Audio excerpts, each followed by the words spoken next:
So,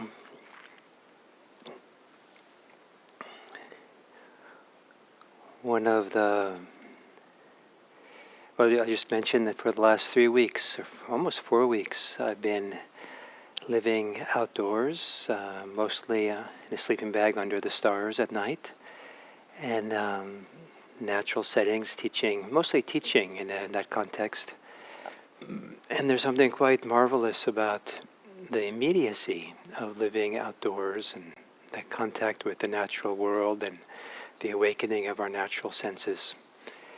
And this speaks to the topic for today, which I'll introduce for the meditation by saying that Buddhism begins and ends, Buddhist practice, with being in the present moment.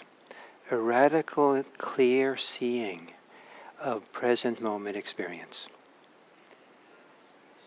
And in between the beginning and the end, it's seeing clearly that thoughts about the future, thoughts about the past are occurring in the present. And to see them really as present moment occurrences. That everything we need to discover in the Dharma for the purposes of the kind of deep liberation of heart that Buddhism teaches is found by a simple attention to present moment experience. And it's fascinating to watch how difficult it is for the mind sometimes to stay in the present, how it travels off into the land of thoughts of the past, thoughts of the future, thoughts of fantasy. And so this morning, let's see how to be here and now with a clear seeing of present moment experience without wandering off. And of course you will wander off. And then the task is always coming back to clear seeing. No need to analyze, judge, no need to criticize. If you can return to the clarity of seeing, oh, this is present moment experience. This is what's immediate. This is what is inviting me to see more deeply into reality, the reality as it unfolds in the present moment. So to assume a meditation posture, whatever posture that is appropriate for you, and in that posture that you take, is there ways of adjusting it so that the mind can be a little bit more alert? Sometimes that's by adjusting the body and the posture so that there's a little bit more intentionality in meditation posture.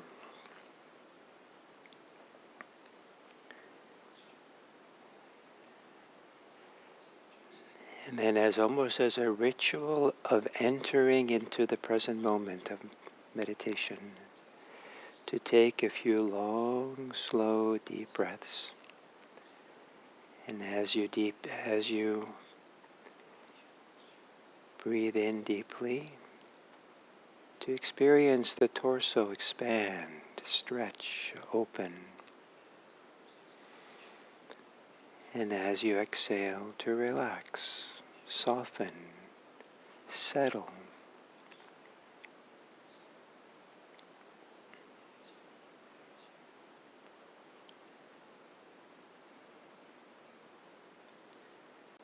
Maybe gently closing your eyes.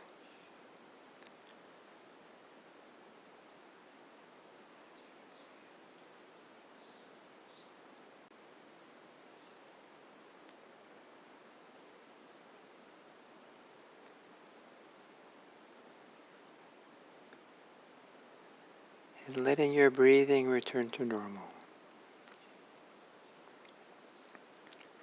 For some people, breathing is the primary connection or tether to the present moment. If you know you're breathing, you know what's happening in the present. Breathing is always now. And if you're not able to stay with the breathing, can you see as present moment experience what is taking you away? Don't get swept into the past or swept into the future, swept into fantasy, commentary. But let there be a clear, relaxed, settling attention to this is thinking about the past. This is thinking about the future. This is telling stories in the mind. Commentary. And after a clear seeing of that, notice what the experience of breathing is like. Has it changed? Has it tightened up or gotten more held? Or has it gotten softer and more gentle? Whatever way it is fine. Just notice how it is. Moment after moment, return to seeing what the present moment experience is. A kind of refuge in the present.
If mindfulness is to see what's happening in the present, to see it clearly, what can you see clearly at this moment?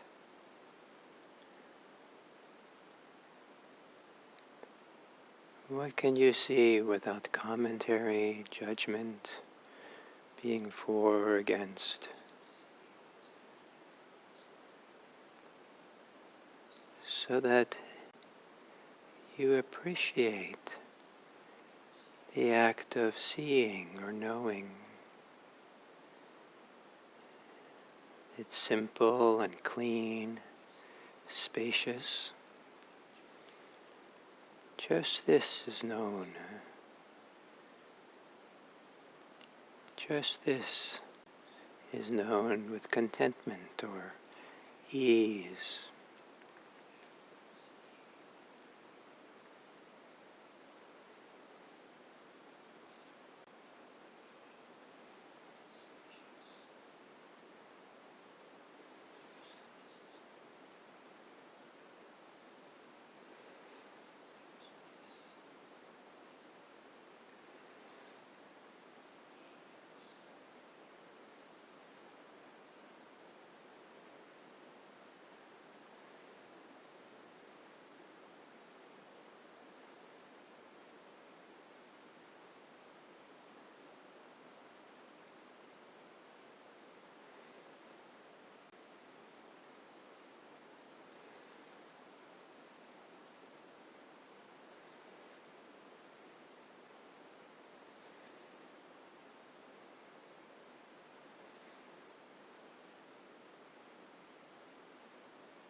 And as we come to the end of this sitting,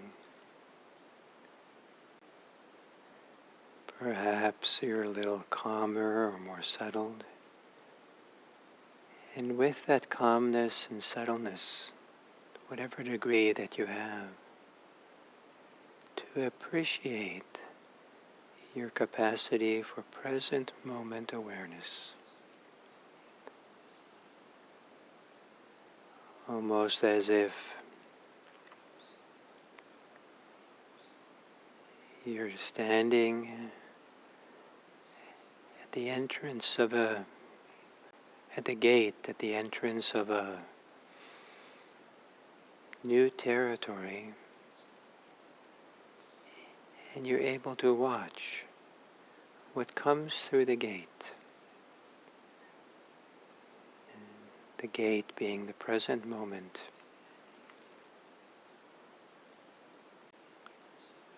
And everything new has to come through that gate.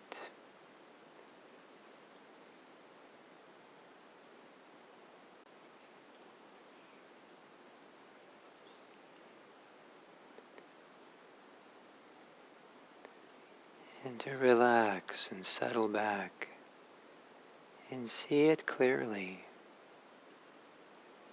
and find your freedom in that clarity, in the simplicity of knowing.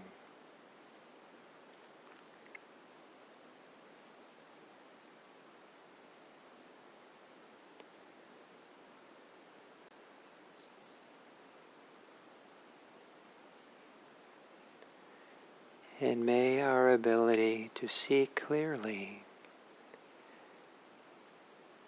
translate to our ability to see others clearly without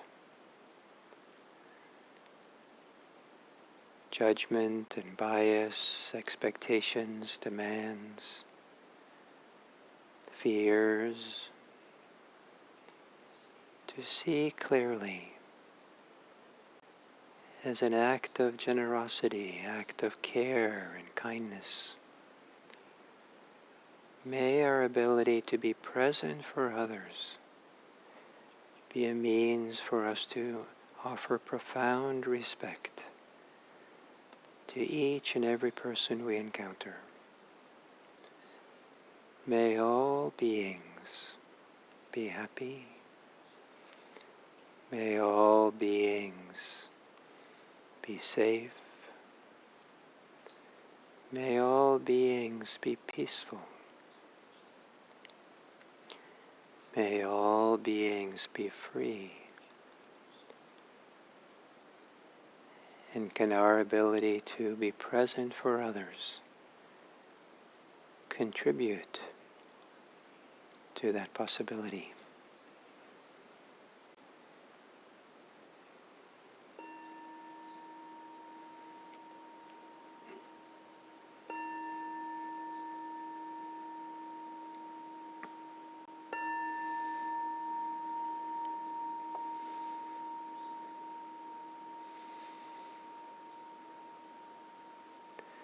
Thank you.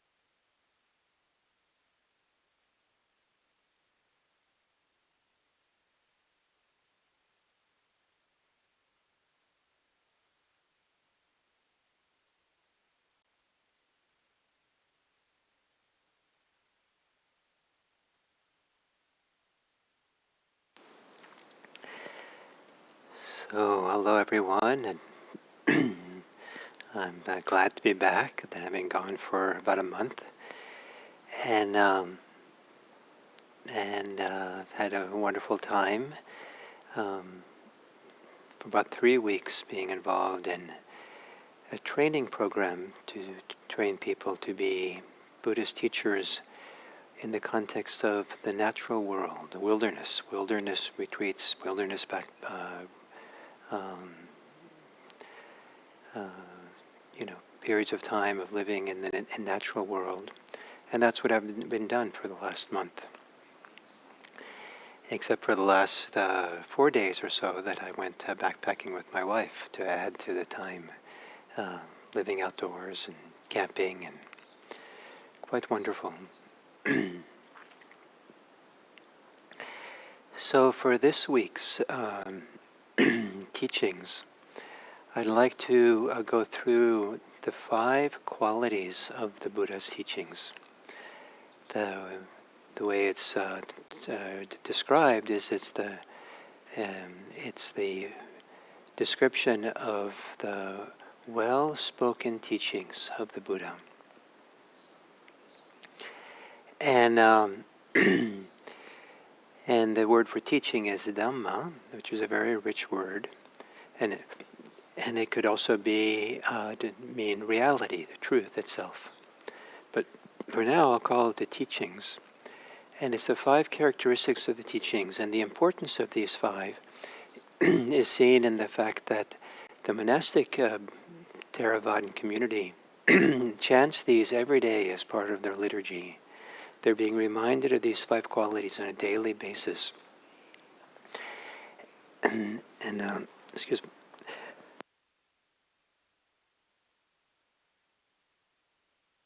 And so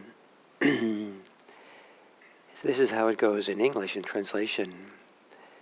The Dharma is well proclaimed, well spoken by the Blessed One. It is visible here and now, immediate, inviting to be seen for oneself, onward leading, and personally realized by the wise. So these 5 qualities of what the Dharma is are also the instruction, or the pointing out instruction, for how to practice, where to look, where our focus is for discovering what these teachings are.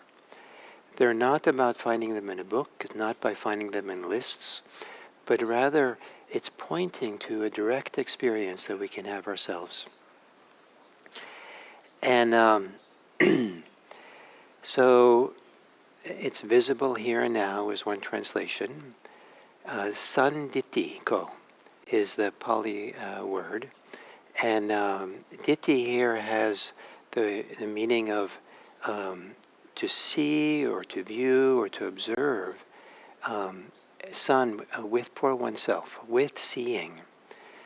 And it's not to be contemplated, it's not to be logically figured out, it's not to be learned externally.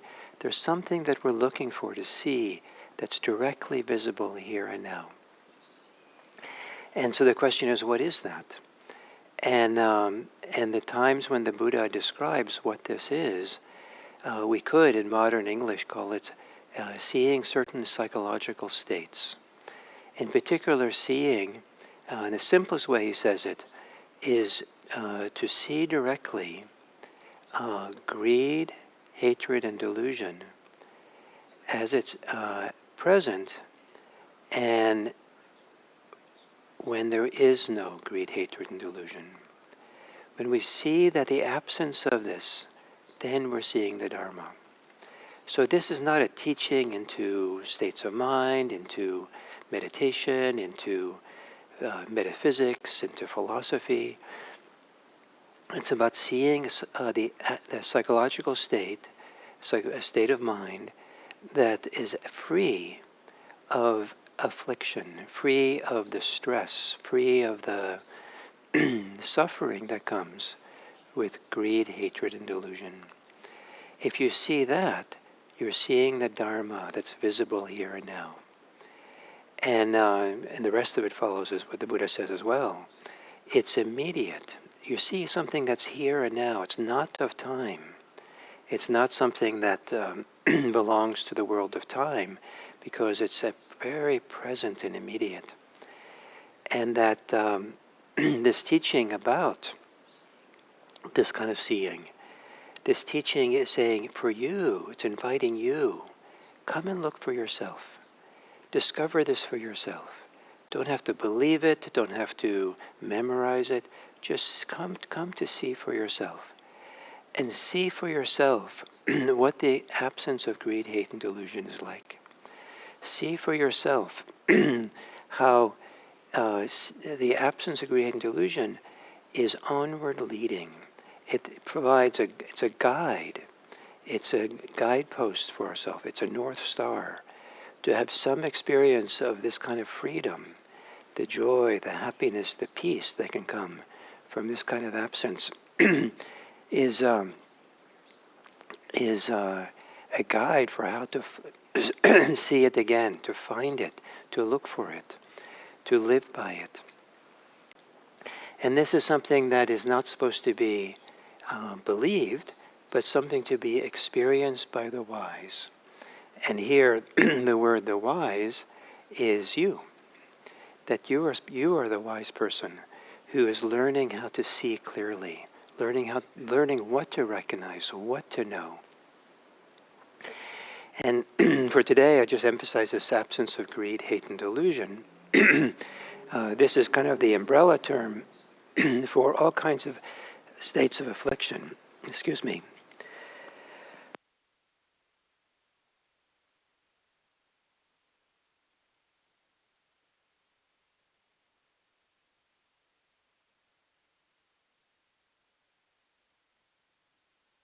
Thank you. As I clear my throat, I bike down here to. I'm seeing the cold. I think that somehow triggered a little bit of maybe some reaction to something.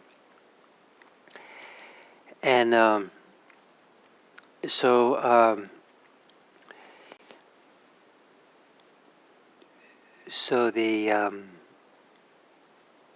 this ability to the emphasis is here is a deep seeing into ourselves, into the states of mind, the qualities of mind, the places of attachment, the places of clinging.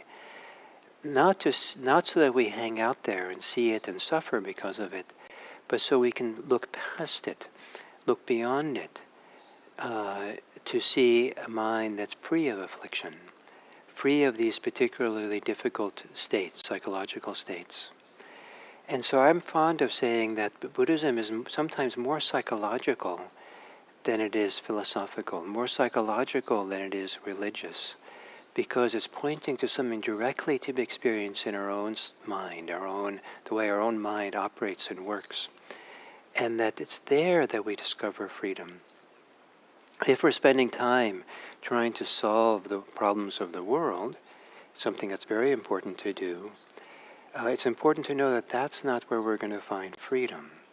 We might rearrange the world to be perfect, just the way we want it to be. And it's not going to stay that way, not for long. And very quickly things will change and not be perfect anymore. But if we turn the attention to ourselves, that's where a certain kind of perfection can happen. That's where we can learn how to find our freedom, in an imperfect world, how to find our non-reactivity in a world where people are reacting all the time, where we can find our wisdom in a world where there is no wisdom.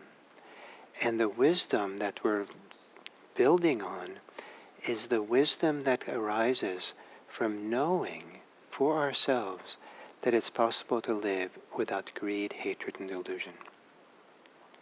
So that's the direction what practice is going toward. This is what the Dharma is, what the Buddha is pointing to, this possibility. And it's something that's directly visible, that it's immediately here and now. This word sanditiko can also sometimes translate it as it's here and now, to be seen here and now. And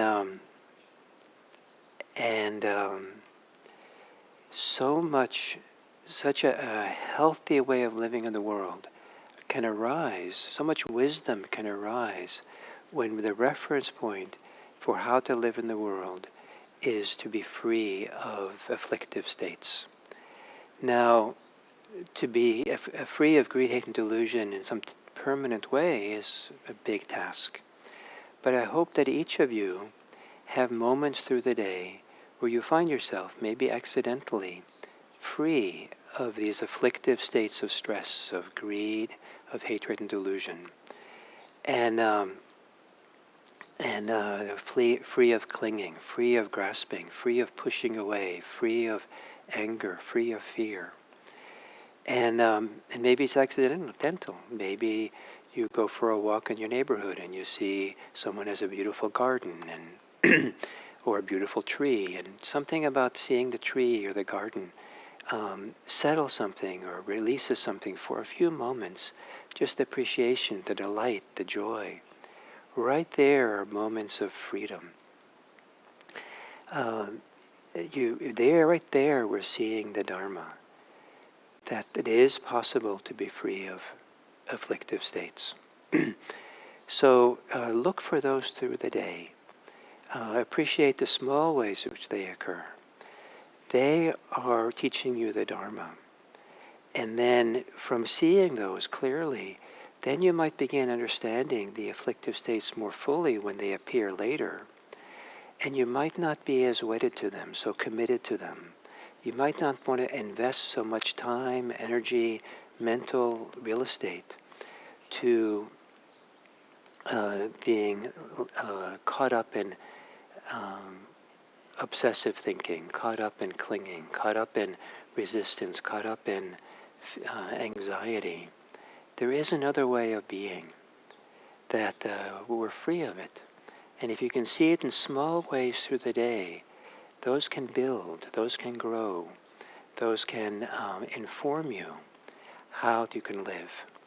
Don't underestimate the value of seeing the small ways in which we are free. It's those that we build on to experience a greater freedom in our life. A freedom which is visible here and now, immediate, inviting us to come and check it out for ourselves, onward leading, and personally realized by the wise. So, thank you, and I'll go through the next 4 of these qualities over this week, and hope that it helps you to understand Dharma and practice in an intimate way. Thank you.